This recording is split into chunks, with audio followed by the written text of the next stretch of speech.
NIO is aiming this SUV at a performance-seeking crowd.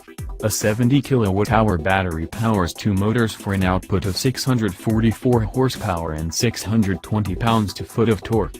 The startup says the ES8 can hit 62 miles per hour in 4.4 seconds, although the Tesla Model X P100D can reach 60 miles per hour in 2.9 seconds.